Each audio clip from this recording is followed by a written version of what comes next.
My name is Judy Showalter, and today is June 3rd. I'm here with Reverend Alfred Lee Eastman for the Living Legacies Oral History Project at Randolph-Macon College. Mr. Eastman is a member of the class of 1958, and after Randolph-Macon, he went on to a career in the Methodist ministry. Thank you for coming in today, Mr. Eastman. Can you tell me how you heard about Randolph-Macon College? Well, I began when I was in the Methodist, when I was a layman in the church at Grace Methodist Church.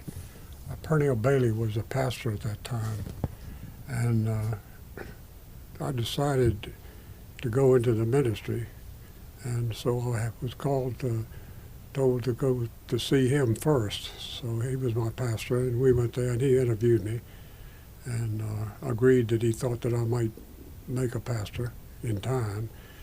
And he informed me then that I was going to have to take a college degree, although I'd already graduated from the apprentice school in the Newport News shipyard and had a degree there, which was not mechanical engineering, but working in the yard itself. So I kind of came up here he recommended Randolph-Macon as a start. He said he'd probably have to go to seminary too, but he recommended Randolph-Macon because he was a graduate here too. And basically that's where I heard where I was going to go. I really didn't have a whole lot of choice, according to him. Can you tell us about your first trip to the campus and your impressions of the school? Yeah, I came here, as I was telling you just a while ago, I had a house with a wife and a child. And so when I moved up here, we moved up in we moved with the furniture. And when we got here, we moved in the apartments who were over by the Baptist church. We rented apartments over there, assuming that later on we were going to have to go someplace else, but we wanted to get started there. And so when I got here, the man said I needed to give him $100. Well, I didn't have $100. I had a check, and he wouldn't take the check, so I didn't know what to do. But in the meantime, I had already been up here to talk to Gwillette Simpson, who was the admission officer at that time, I think. And I went in and I told him what I wanted to do, and we chatted a little while. He said, "Fine, you can come to Randolph-Macon." Nowadays, that would be unheard of because you've got to go through tests, this, that, the other. You've got to have your SATs and SATs and all of these things. But I was impressed by Gwillette because he was a very friendly man. And in regards to when we moved here, I called him on the telephone and said I was in big trouble. And he came over and he told the guy, he said, the college will guarantee the check. Take the check. And so that was my first introduction to the administration, other than when I was accepted to come into the college. And I didn't examine too much of the college itself. I was so excited about coming here, and it was in the summertime when I came up in July to be accepted. And so I just wondered what in the world was going to happen. Most of the buildings were quite old looking to me at that time, and very impressive. Some of the new ones were being in operation then. I think Fox Hall impressed me. And we went up to Mary Branch place where the fellows lived, dormitories. That was in pretty good shape. But some of the things were a little bit old looking to me. And we looked around and decided we would come on and get here because it wasn't going to take a whole lot of money to get in. Like I said, $125 tuition I had to pay up front, and I already paid the rental with the other place. So I'll give you a little aside here. My wife wasn't very excited about this whole thing. She was really upset. She was not only upset because I had a good job at NASA. I was making good money. And we had just bought a brand new house, and we had a brand new son, Philip, who was 9 months old. when I decided to go into the ministry and go to college. Well, things were kind of tight there for a while. When we got to the new apartment, never will forget it, we went in. I had my mother-in-law with me, which wasn't my idea, but she came anyway. And we walked in, and Philip got fleas on his legs, and boy, she went berserk. She wanted immediately us to move out of that place right now. And so I said, well, we can get rid of the fleas. But we lived there for a year, and then we were running out of money, and we had to move there. I enjoyed the first year that I was here. I don't know whether this is off the record or not, but the teachers or the professors were extremely friendly. And my anticipation of the college was different from my anticipation when I was wondering just how was I going to deal with this. I graduated from Newport News High School, which had a college course, college trained course, so I had taken that, but I had a C average. I couldn't have gotten into Randolph-Macon under any circumstances with that C. And when I got here, I found that the professors were very, very agreeable, fine gentlemen. Mr. McDonald, Professor McDonald, told me one time, I was in his English class, and sometimes he could get very sarcastic with the black fellows. Some of the fellows had a hard time reading, and he told me one day, he said, Mr. Eastman, do me a favor. And I said, yes, sir, what you want? He said, read this. Nobody else could read it. He called me in one day after I wrote a little blurb on what happened to me when I was over in World War II when I got into, when the cooks got into trouble, they dove off the side of the ship and swam to the beach, skipping Liberty. And I told the story of how they got court-martialed and all that kind of stuff. And I wrote the thing up, and he asked me to read it to the boys. He said, that was a good thing. So he called me in one day after that. He said, you know, there's one thing I just do not understand about you. He said, you can write well, but he says, you don't know grammar. And he said, I can't figure that out. He said, you use it right, but you can't define it. So I thought, oh, I'm going to be out of here at the end of this semester. He said, I'll tell you what I want you to do. He said, I'm going to let you grade papers. When we have a grammar test, I want you to grade the papers. And I think that'll help you. And so he got me through that permit. And I thought, this is a great guy. And then Professor Pannell, he was very religious and strong support of the team. And old Dr. Haley, he had a hard time with 20 boys, and Dr. Haley couldn't see. I think he was totally blind. But some of the guys, one of the guys played a trick on him one time. He would line us all up, and so he'd know where we were, memorize where we were, so he could call on us. And that's the way he did it. One of the boys one time put a broom with a coat on it and just destroyed his memory completely.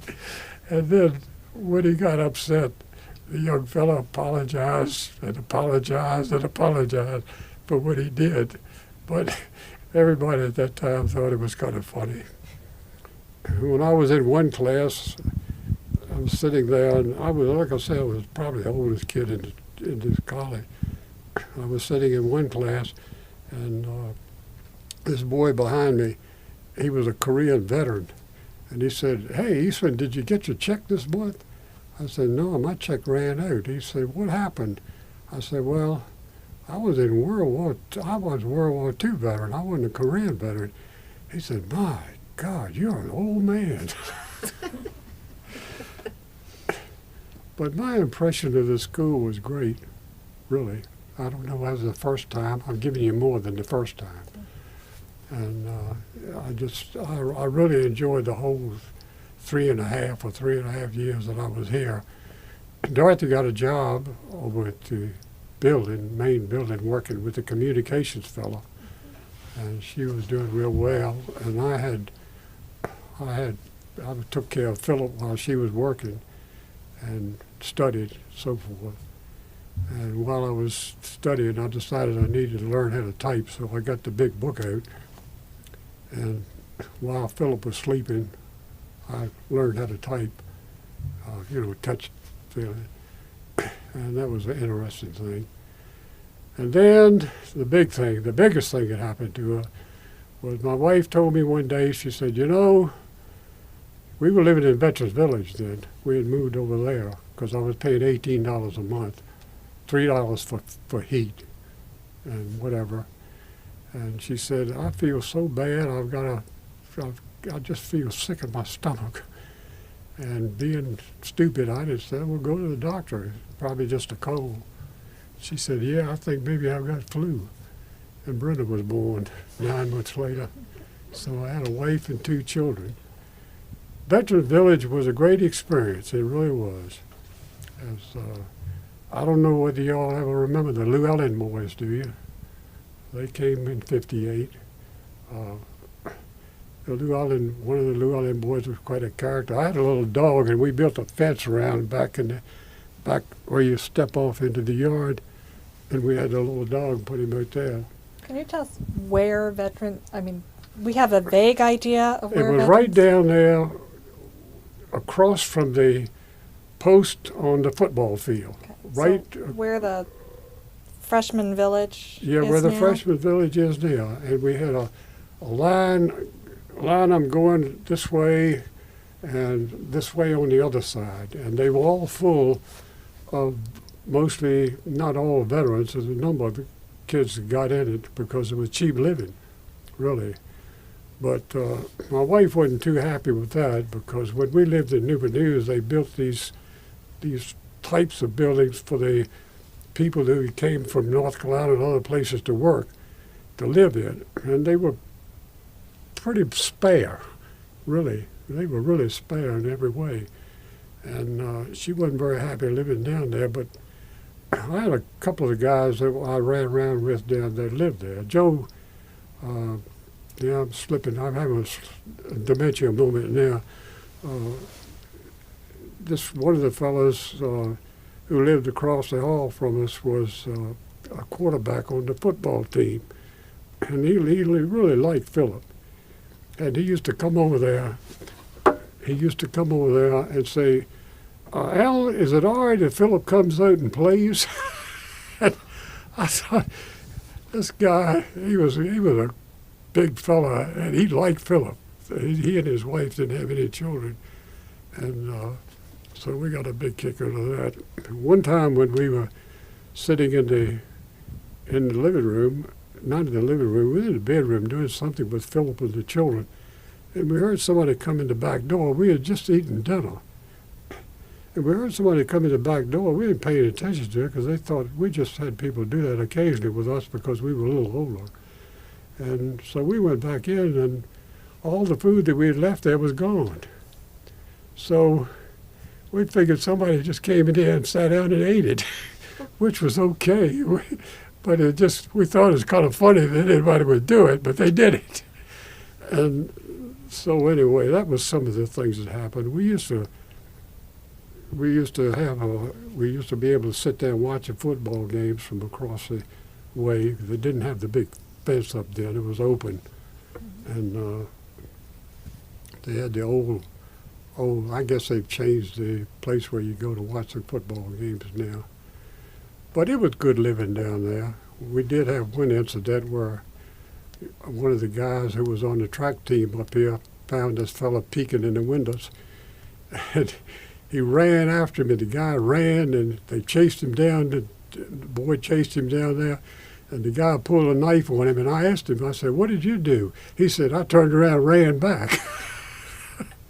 So it was kind of, we didn't have any crime or anything like that. Just something like that might have happened, but it was pretty good living down there. I enjoyed it because I was unaware that there were any children that lived in Vets Village. Were your children unusual, or were there other kids? No, there was Doug Lawson he had a son that lived with him. Okay. And I don't know whether Mrs. Clue lived next door to us. Do y'all remember her? She was Dr. Marlin's secretary. She lived we lived right on the front. We could face the road. We faced the road, and Miss Clue lived next to us. And then the football player, I can't remember, Bob, what was his last name? Anyway, he lived there, and a couple of the guys, there was one guy had a baby. Next down, the third row, they had a baby while they was there. But I don't think there were many children there, really. We had probably the biggest family. Doug had the one, and that was all. That was all, because most of the guys were kind of young. Mm-hmm. I mean, they were 18, 19 years old that were living there. And some except for the veterans. Henry Suddeth lived there, and he lived at the end, and some of the other guys that lived there. But we moved from it when I had got the opportunity to go up to New York and preach as a student pastor. Mm-hmm. But that was my whole, I don't know, the studying was something that I really enjoyed at Randolph-Macon. I had a time with Greek, and one of the other guys who was pretty good kind of tutored me and helped me out along that line. But then I had, Dr. Webb had the Shakespeare courses, which I took one of that, and Dr. Webb got a big kick out of me too. When we read Romeo and Juliet, I'd had a big fight with my wife about a week before that. And I wrote in my paper, I guess it wasn't too bad that Romeo and Juliet died because they didn't have to live through some of the things you did after you were married. I got an A on that paper. Did you show it to your wife? No, I didn't. I'll bet Dr. Webb didn't show it to Mrs. Webb either. No, but Dr. Webb he was a wonderful old guy. And Dr. Terry, he was a Bible teacher, Mm-hmm. and he was really great. And my history professor, for some reason, his name, Merle Munyon, I had his history project. And so I'd started to write that quarter when I was getting ready to leave to get started. I had most of it on the way. Dorothy had typed all of it up, and I was coming back Christmas to go over it with Dr. Munyon. Well, when I got back, Dr. Munyon said, "Funny thing happened, Mr. Eastman." I said, "What's that?" He said, "I've lost your project." And I said, "What?" I couldn't, he said, "I just cannot find it." And I thought, great Caesar's ghost. I got to get back on this thing. But I had all my cards, all my reference cards. And so we cut short our Christmas vacation because I was preaching and I was going to Drew at the same time. So I went back up to, we went back early for Christmas and I started back on that thing. So anyway, it worked out all right. They gave me an A on the project, so I guess Mr. Munyon just felt like I owed an A, whether it was an A or not.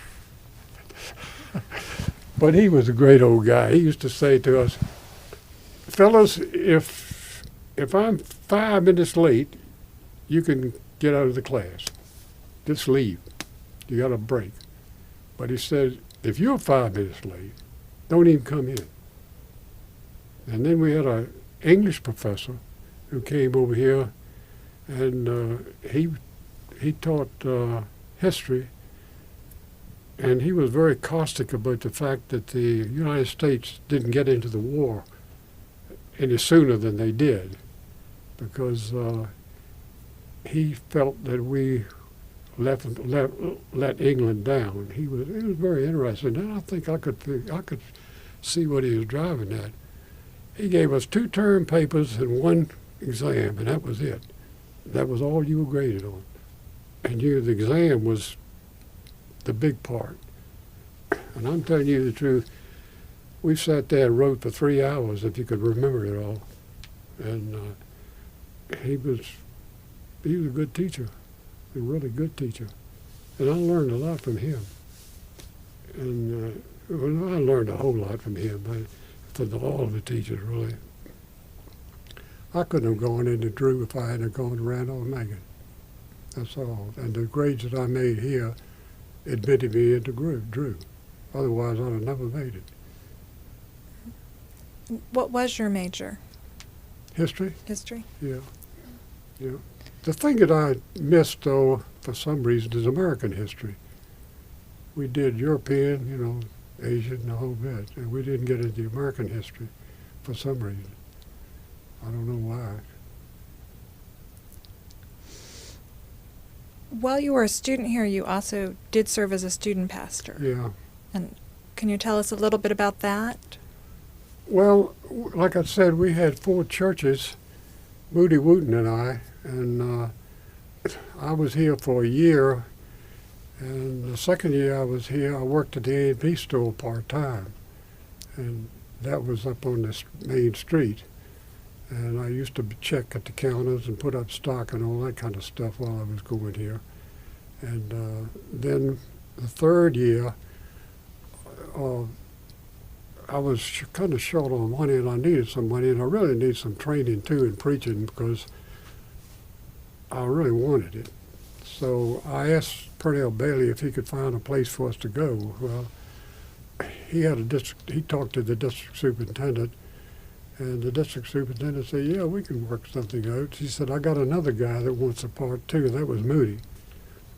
So we were at one of these conferences up at Blackstone, and Moody and I met. We didn't even know we the 2 people who were going to do the trick. So anyway, we went to that, and we came there. And they sent me out there to preach a Mother's Day sermon. And I preached a Mother's Day sermon. And afterwards, this guy told me, he said, we sure do want to get you to come out here and preach. And I said, thank you, Mother. I thought, this is great. But that wasn't the final thing. The DS had to put us out there. Mm-hmm. But we went out there, and it was good. We traveled. We left school. It didn't bother the schoolwork much, because basically what we had to do was to prepare a sermon. And we were already learning how to write different. We were already learning how to construct things. And of course, sometimes preaching doesn't follow in that path, but it gave you the background for it. And I felt very confident to go out there and preach my first sermon, to tell you the truth, because I was going to this school. And I found that through the school and through the support of the other guys and the support of the professors, I felt a different kind of confidence that I never had before. And we preached out there for a year, and then some of the churches wanted to split up and go on their own. And that really didn't fit with what we were appointed to do. But both of us had a good ministry out there. Both of us did. And so after that, when I graduated and left here, I went to Drew, and I was ready to go, because when I went to Drew, I had a wife and 2 kids, and I needed some support. And the district superintendent had already promised me 4 churches, he said. And then one of them was up in the mountain. Nobody came to it. I had tried to hold 2 services up there, and nobody showed up. So I figured these people up here are not interested. So I just kind of let it drift and took the other 3 churches. And I had a pretty good ministry there. Like I was telling you before, my wife was punching my ego by telling me these people wanted to hear me talk rather than what I said, but that really wasn't true.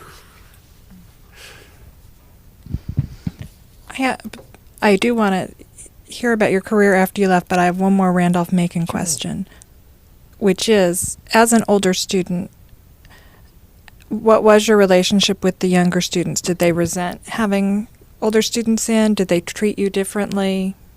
Not really. It's I don't know. In the classroom, I didn't feel like I was being subjected to anything, because most of them pretty well were 18 years old. I was 30. I didn't expect them to be buddy to any degree. The only buddies that I had was down in the village, really, and the fellow was working with me on my Greek stuff. But I would speak to them and talk to them. That was one of the things about Randolph-Macon Academy. Randolph-Macon was that you spoke to everybody. Hello. I don't care who you saw, you spoke to them.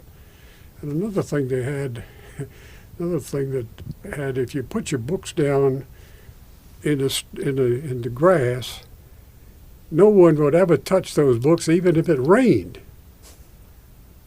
The Honor Society was so strict that you were not supposed to touch anybody's equipment. Like I said, if it poured down raining, you weren't supposed to pick it up. Of course, it never did happen too much, but the Honor Society was pretty tricky up here, because we had one boy in Mr. McDonald's class that turned in a paper that was copied straight out of the Reader's Digest. And then the fun began. McDonald, he was sort of a forgiving guy. He let him off, but he punished him. I don't know how he punished him. I didn't ask, but he punished him for doing that. But he could have gotten him kicked out right then and now. That would have been the end of it. And that wasn't but about 6 weeks into the class when he started that. He made us write a 500-word theme every week that we were there. And then we had 2 full things we had to write. What were they called? Term papers? Term papers. 2 of those term papers, then the examination. So it wasn't an easy class to be in. And but I liked McDonald. He reminded me of some of the guys I was in service with, really, in some ways. But I don't know, what was the question? We're just talking about being an older student. Oh, well, no, I didn't feel out of place. I felt kind of weird wearing that beanie around on my head. We had to wear that beanie until we beat Hampton Sydney. Then we could get rid of it. But I really do think I really didn't have to wear the thing. I could have kept it on my head. I don't think anybody would say anything to me one way or the other. But I just kept it on and just show a part of the thing. And some of the things that they had that freshmen were supposed to go to, I said, I'm not going to those things. No one ever said anything, one thing, but I didn't get anybody to say, where were you, or anything. They just assumed that I wasn't going to be there, I guess. But there was no tough relations at all. And you were a member of Clericus. Yes. Can you tell us about Clericus? Well, it was basically a meeting of 90 guys, supposedly 90 guys that were going into the ministry from Randolph-Macon, which composed almost a third of the school. Mm-hmm. Now, I don't think you got that many. Nowhere near. It was a group. We got together as a group, and of course we went to chapel too. Was it every week? Every week we went to church. We went to chapel, and then we would have people. Billy Graham came and spoke one day, and we had a governor come, and he made a speech. And when we got back, Dr. McDonald said, I want you fellas to do one thing for me. So we thought, so I want you to write down everything you heard in that speech. Then he went on to prove that was what you call a political speech. And I wish I could remember the governor. I don't remember the governor's name, really. But he did give us a real political speech. I was a little older, and I'd heard a few of them. And it didn't really have a whole lot of point to it, really. It was the usual stuff. But we went to chapel, and we had one time we had a chapel, and the students were making fun of the professors, and they got kind of raunchy, really. And Dr. Panel and Dr. Haley and one other professor got up and walked out. And boy, we heard about that. They gave us the devil about that thing. They didn't give me anything. I mean, they gave those guys the devil about it. And that was, I don't know whether that was the year that we had the book, the annual, the year that we had the annual, that they cut all 14 or 15 pages out of it, showing the guys doing things that they shouldn't have been doing with the girls that they had invited. So they cut every one of those panels out of there. And everybody was in an uproar. They were calling it censorship and all that stuff. But they would take it out.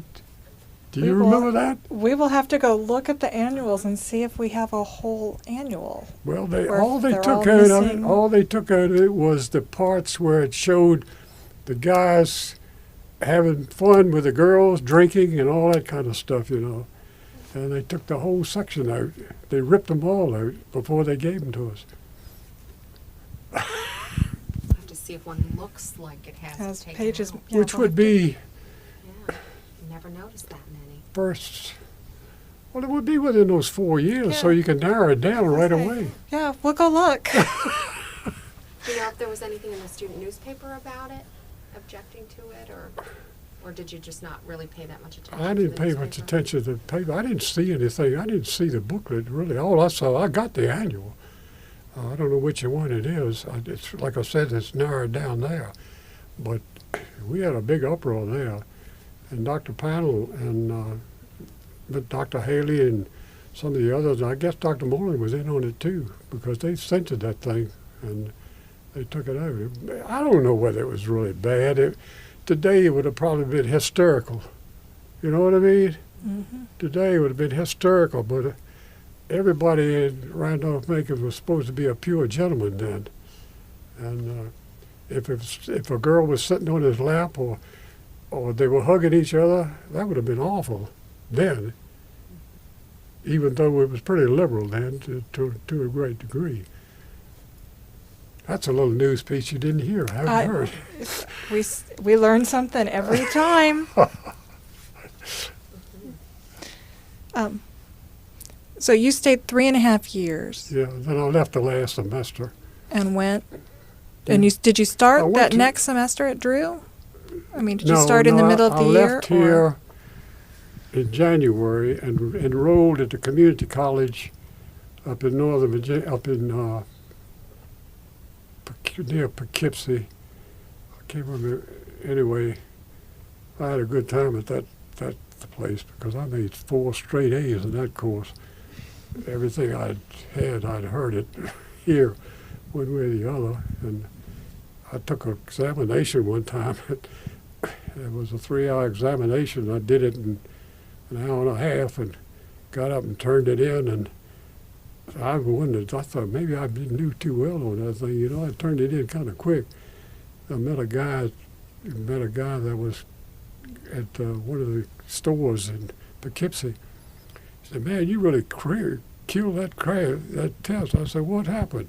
He said, "The teacher checked it right while Russell was working. He said, you got straight A's on it. You got a straight A on it." But I'm bragging now, but whatever.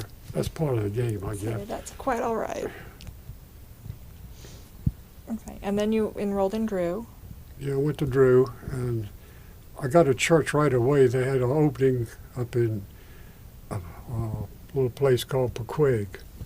And I got Pequag and Wickerby, and another church that I had to go across the mountain to get to. And I preached all 3 services every Sunday, and kept my work pretty well. I did my visitation, but I had to go back and forth to Drew. It was 90 miles to Drew from there, and I had to leave my wife and 2 babies every week from Monday to Thursday, which this is an aside that I've learned about. My wife had a tough job. She really did. I watched my granddaughters there taking care of their 2 children. And my one granddaughter, she works herself to death with those 2 babies. And when I took her up there and left her up on that mountain 8 months out of the year, she had a baby 4 and a baby 2. That's a lot of responsibility. Here I was having a ball down in Drew, and she was working herself to death.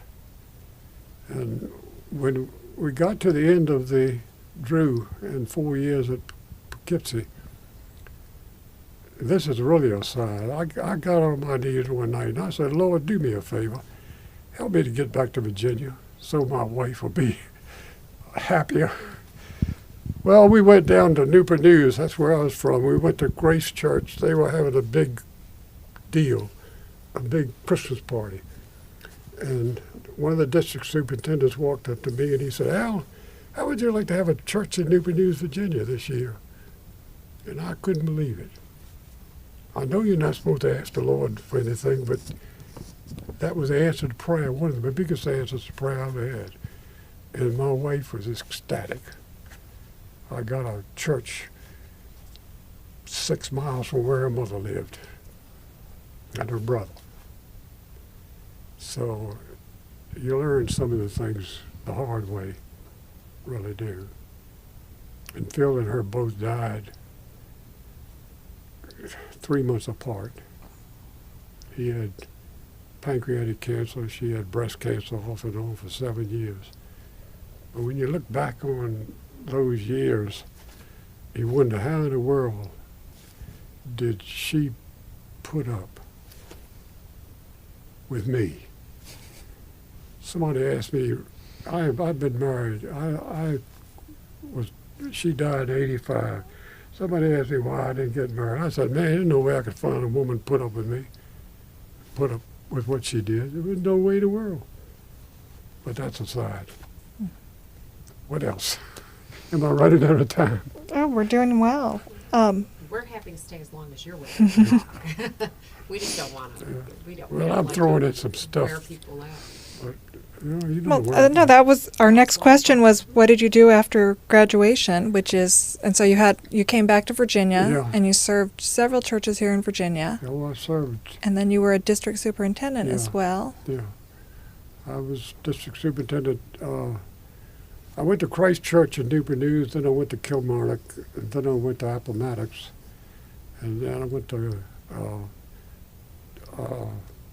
St. Stephen's in Burke, and another church. Whatever, it's slipping my mind again. I went to that before. What in the world was it? At that particular church, I stayed 6 years, and during that time, I was trying to involve the church in interracial things, which I had tried in Kilmarnock. It didn't. It worked out okay. We had groups of people. This is the stuff I picked up at Randolph-Macon. I got my conversion to race here at Randolph-Macon. We didn't have any racial people here, but we had a man come up and talk to us about race, and I had never heard in my mind anything important about race. I knew they were blacks. I knew the situations that they were in were bad. But, of course, when I was in Newport News as a kid, I was in the Depression. And we had some times, too, with my dad and mother and kids, too. But he preached, and I remember it was my first year here at Randolph-Macon. I was walking home, and I was literally almost crying till I got to the house. He converted me. And I was at this church. Oh, God, that's terrible. If they heard me say this, they'd kill me. I couldn't remember it. Can't remember the name of it. That's ridiculous, isn't it? Anyway, I'll get it. I started talking interracial with them. And about the 5th year, I asked them, I said, what would happen if you all had a black pastor? How would you receive it? And I presented it to the pastoral parish relations. And they said, we just never have thought about it, but we don't think it would be out of reach at all. So the next year, we worked on that, and Godfrey Tate was appointed to our church that year. And as a result of it, of course, I had to leave, but they had a tremendous ministry up there for 5 years. And then they had another pastor. Some of the stories that came out of Godfrey's there was one of the little girls asked him one day, said, Pastor Tate, why are you so black? So he told her why he was black.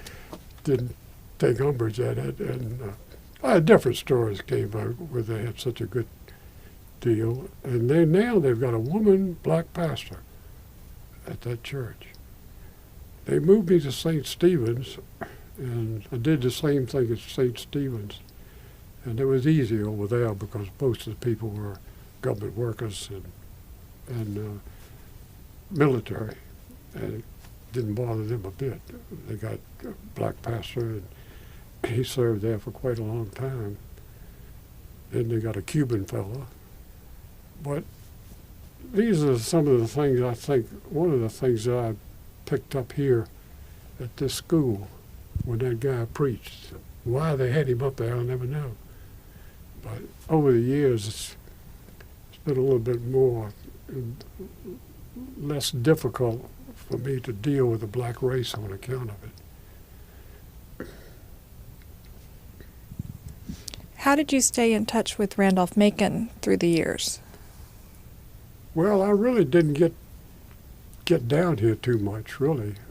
When I was a district superintendent, I got some money.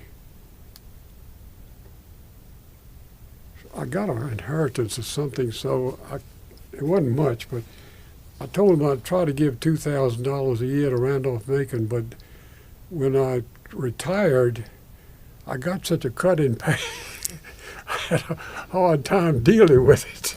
So anyway, I wanted, after Dorothy and Philip died, I wanted something in memory of them, so anyway, I started giving some, the regular stuff, but I give it in memory of Dorothy B. Eastman and Philip L. Eastman, and memories of that. And now, I don't know the basis of it. I didn't have a whole lot of basic in it, but now it's worth about $10,000. But every now and then I think to myself, I was telling somebody down here one day, I was at that meeting that we had, it was such a small amount that I gave. I don't guess it really helped anybody, but this girl told me one time, she said, well, what they gave bought my books. So I felt pretty good about that. Mm-hmm. And every year that I've been giving, I get a note from whoever benefits from it, thanking me for it, which I think is pretty good business. But I did give a little bit more last year than I did. And I'm planning on it this year too, but I've got 2 disabled people in my house, not in my house, but one of my granddaughters has got, it's not a mental thing. What is it when you're crippled? I can't think of the word. What's the word? Muscular dystrophy. Oh, I'm so sorry. And she gets around, and she went to high school and graduated from high school, retarded. She's not retarded. She's mentally able. I think she'd have, but she's unable to work. Mm-hmm. She works for some company that deals with the children that are disabled, and she's got about 6 or 8 friends that are disabled out of the same school that she went to that are working there. So they take her in the bus over there and take her back. But her mother had a right rough time after Philip died, and she got into the booze a little bit, and she went to AA and got that cleared up. But after a while, she's really doing pretty well now by herself with the baby. She's not a baby anymore. She's 28 years old. But and then my sister lives in Newport News, and and she went through she retired from the hospital as a clerk, and but she weighs 325 pounds, and she's just disabled, totally. And when I lived in Williamsburg for 13 years, I took care of her where she was living. Took her food, and groceries, took her out to eat, and all that kind of stuff, and I did that. And then, lo and behold, I had a heart attack while I was working in the yard. So my brother, who lives here in Williamsburg, he's 17 years younger than me. He decided that, well, since I had a heart attack, he'd start taking care of Carol. So he's been taking care of her for, I don't know, 2 or 3 years now, 2 years. And so I've got these two people that I have to give money to occasionally. And the other one, I take them out once a month and take out to dinner, and then I give them some money, $200 or $300, sometimes more than that when she gets in a bind. But aside from that, I'm doing pretty well. I'm not broke by any means. Mm-hmm. And so I have to take into consideration this kind of thing as well as what I give to Randolph-Macon. Mm-hmm. And so I don't know. It's just something that I have to deal with every year when I get billed. Well, the thing that interested me about your scholarship is it's awarded to a female computer science. No, student? Not really. Dorothy she was a great hand worker. She had plenty of time to do that with the kids little and when they went to bed and all that stuff. When we went to Pequag, she started into making these rugs, these wool rugs with the threads. She took not my cashmere coat, but one of my coats, and tore it all to pieces, used it as the center part of the rug. And I was looking at that thing one day, and I said, "Where in the world is my camel's hair coat?" There it is. But when she was up there, she was making those rugs, and those people were into rugs when we were there. And one of the ladies, Ms. Cooper, she came over and looked at that rug, and she said, "Well, Dorothy, you beat us at our own work." But she did a lot of handiwork, made dresses for the girls in Kilmarnock that were getting married, and and then she crocheted, she went over to the museum in Washington, D.C. and taught these women how to do this kind of stuff that she was doing, and she went to a black church and taught them how to crochet and all that kind of stuff. She was a real handy work. And Philip was into computers when it first started, and he just had a computer mind. He was doing it. He was going at it great, and he had a job. And he called me one day after he found out he had cancer of the pancreas, and he said, "I just got a offer of a job in California with the big boys." And he said, "I can't take it because I'm dying." So I thought to myself, well, I'd like to commemorate him some way, and that was the best way I could figure out for the time being. I don't know. But it didn't make any difference, really. I told whoever took the thing, computers, I knew everybody was into computers, because that would be certainly when anybody was doing it. And I said at the time, maybe if you got a girl or a young woman that wants to teach handiwork or something like that, you could, if you had courses like that, which I don't think they have, maybe you could put her aligned or something like that, but otherwise computers is okay. That was basically why I did it.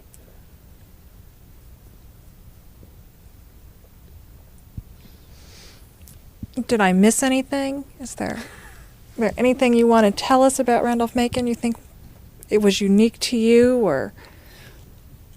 Well, it was unique to me when I went up to Poughkeepsie, Pequag, New York. I went to this house where this young woman, with this elderly, just a woman. I don't want to put in the. She said, "I've always heard that Randolph-Macon was one of the best schools in the country." And I said, "Well, where did you hear that from?"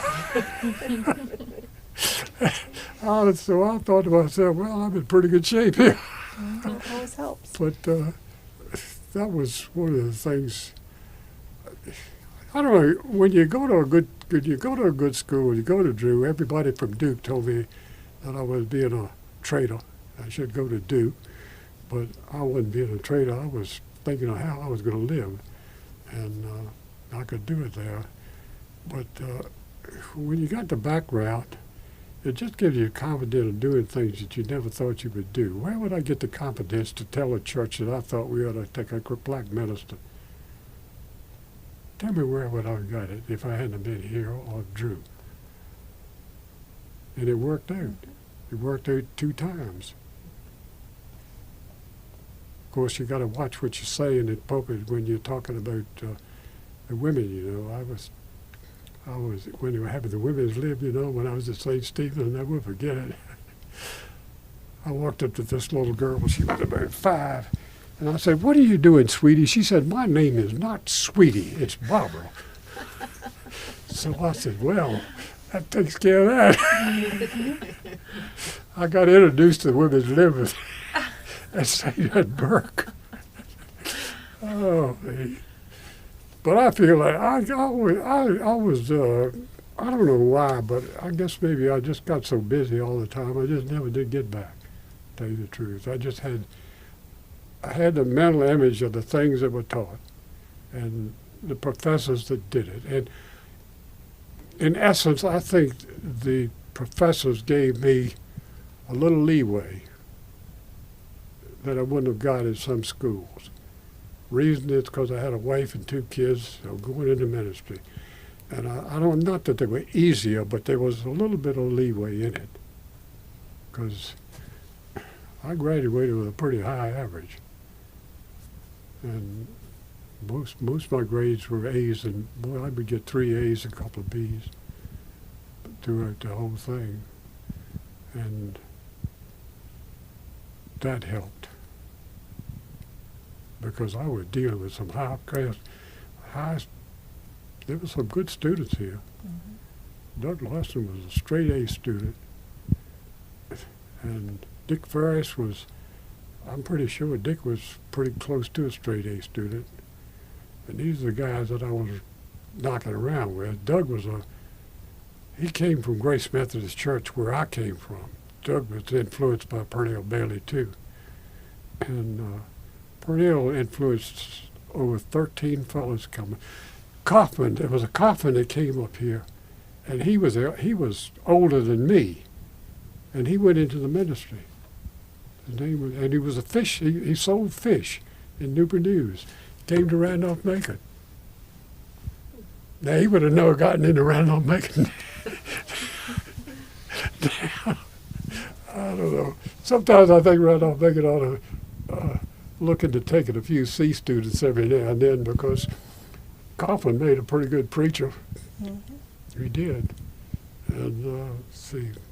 Well, it does seem very fitting that our current preministerial students are the Bailey Scholars. Yeah. Because it sounds like a bunch of you were. Before we had Bailey Scholars, you were Bailey Scholars. Yeah, well, I would say maybe there was I was counting the other day, about 9 or 13 continued to go into the ministry.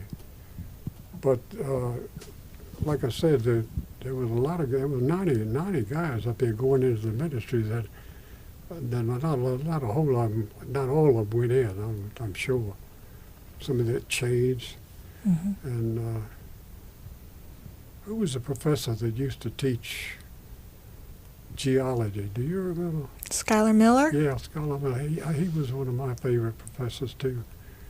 He loved giving pop quizzes. And I had him right after I had a break, and I'd go home and study it. I'll tell you, that was a tough course. Mm-hmm. And then this guy told me one day, he says, he was in that course, he said, "I'm going into medical." And he did. He went into the medical, and he called me up one day. He said, "Al, why don't you come up here and watch me deliver a baby?" I said, "You know, Mom, I have a feeling that I don't want to do that." But I believe if I'd have taken enough, if I'd have taken enough of the courses, I could have gone on down here to medical college. Because we had several fellows that went down there We had a lot. from here. And it's a good school to have as your pre-professional point. It really is. I bought a Ford while I was up here. I had a Ford, and I traded it in, bought a Ford, and 54 Ford. Drove that thing, drove it to death. I hauled a whole trailer up behind it when I left college. I worked in the A&P. When I was a kid, I went and I got 30 cents an hour. And when I was in the shipyard, we got 55 cents an hour. We got a big raise there. Mm-hmm. And I graduated from the apprentice school pretty well. I was going to be a steam engineer, which was a machinist with his brain blown out. That happened. Huh? That happened. But after that, I went into the Navy and spent 3 great years there. If I hadn't been in love, I'd probably stayed there because I really liked the Navy. I came home and married Dorothy when she started going with her when she was 15. I didn't know it. She told me she was 16. So we had a birthday party, and she invited me to the party, and I said, how old are you, 17? She said, no, I'm 16. I said, you lied to me. But I knew that girl from the time she was 16 and the time I was 18 till 58. She was 58. And we had time together. But nobody stuck closer to a minister than her. I guarantee you that. It takes a very special breed to be a minister's wife. Yeah. You were lucky. Yeah. She was a strong individual in a lot of ways. She had cancer, and she never complained. I never heard her say, why did it happen to me? My son never complained. Maybe they should have complained. I don't know, but they endured it. And I hope when my time comes, and it'll probably be pretty soon because I'm 83 years old. I'll be 84 in August. And I've got the short end of the stick. I hope I can be as brave as they were. They never complained about it. And I've had prostate cancer. I've had heart trouble. I was in the doctor's office one time. I don't go to the doctor much. I've had a heart attack 3 years ago and haven't been to the doctor since. I take the same medicine they gave me then because I'm scared to go back. The one doctor I've got, she sees me once. Last time I saw her, she said, I haven't seen you in 2 years. But I know I should go back to these people, but I'm thinking, what the heck? But I really do hope that I can take it like they do when it comes. Because it takes a strong person to do it. And we thought she was clear 7 years. And when I became a district superintendent, it came back on her everywhere. It was all over in no time flat. And it was a terrible time. She died in Harrisonburg. And Philip died up in Fairfax. But that's the sad part you can keep out of this thing.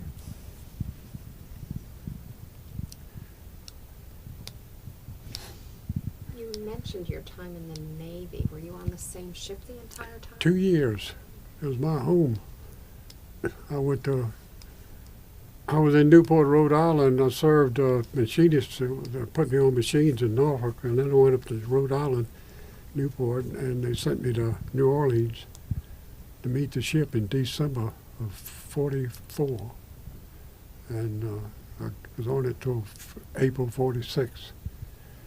And I served in the Pacific 2 years, almost 2 years of it. and had was Leyte Gulf. We had actions. I landed troops. I was in one of the small boats. We landed troops there.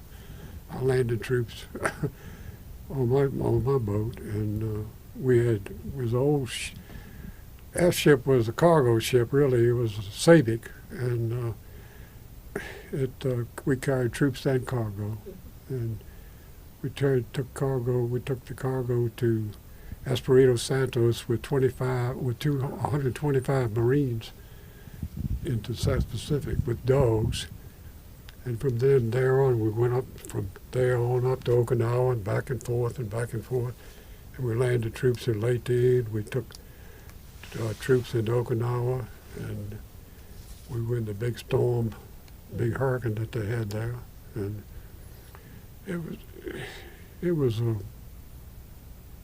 I had an easy war, really, compared to what these boys are going through in Vietnam and all those other places.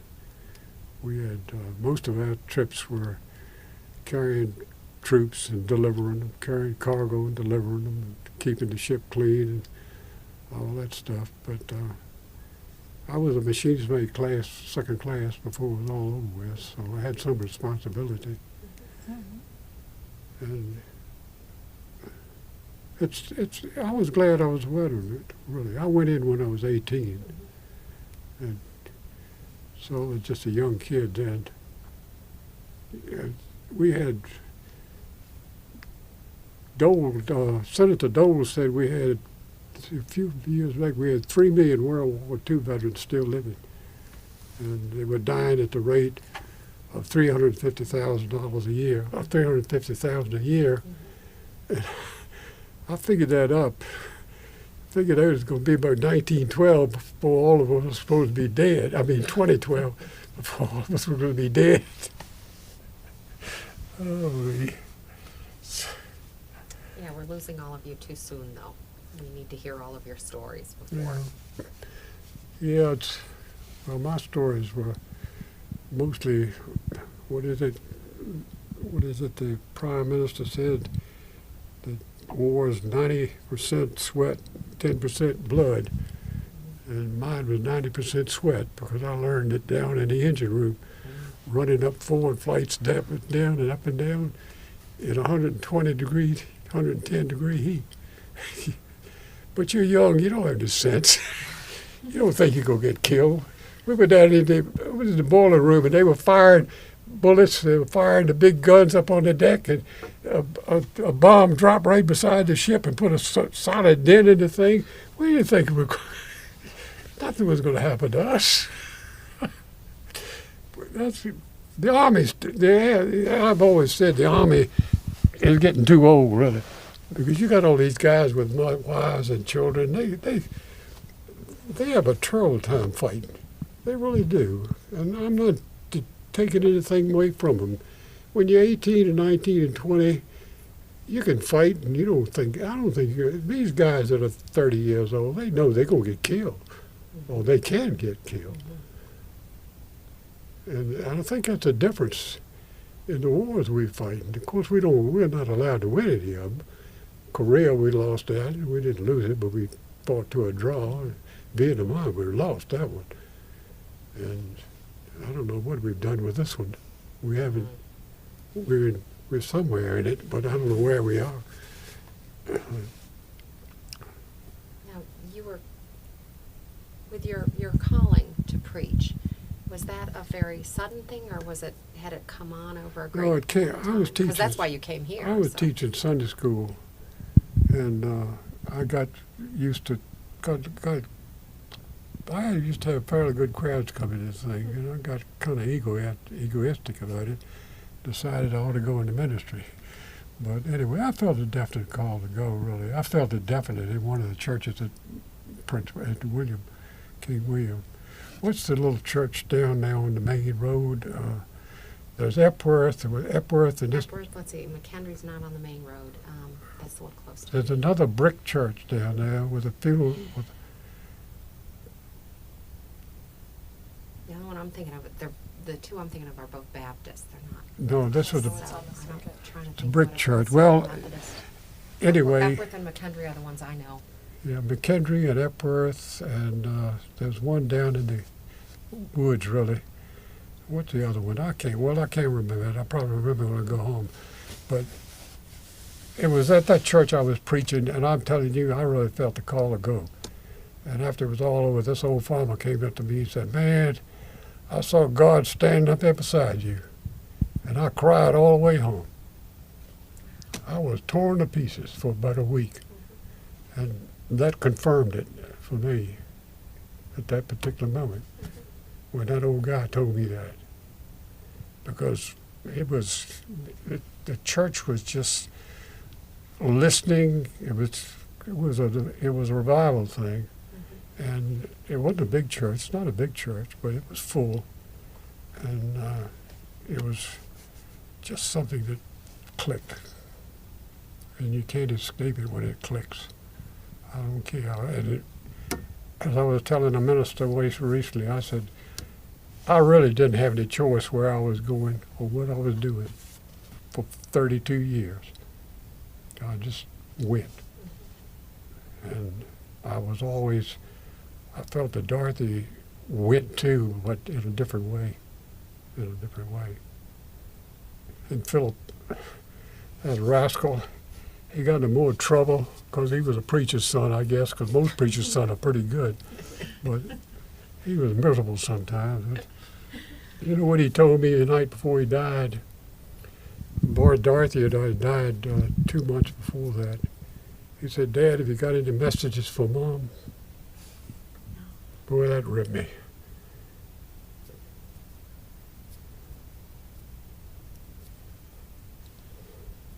Well, thank you very much for coming and sharing with us today. Okay. Well, I'm glad We to do it. learned a great deal. Well, I hope so, because I get a tendency to enjoy talking. I don't get to talk to many people, but I got 2 great grandbabies, 3 now, and one of them is Kayla, and one of them is Madeline, and the other one's Alexis. And Kayla is a little character. I think she is. I think you ever heard of an old soul? Mm-hmm. I think she's got an old soul. She says some of the things that just don't make any sense for a 3-year-old or 2-year-old to say. It's too old. It's some things that she says that just startled me. And of course the other one, she's just 1 year old. She's gonna be 1 next month. And she has a way of looking at you. Have you ever, the baby stare? Have you ever heard of the baby stare? Mm-hmm. They just stare at you. Madeline gives me the stare. She makes me feel guilty. I look around, what have I done? and I christened Madeline, and I christened the Alexis, the other little girl, and she slept through the whole thing. Now her mother screamed through the whole thing.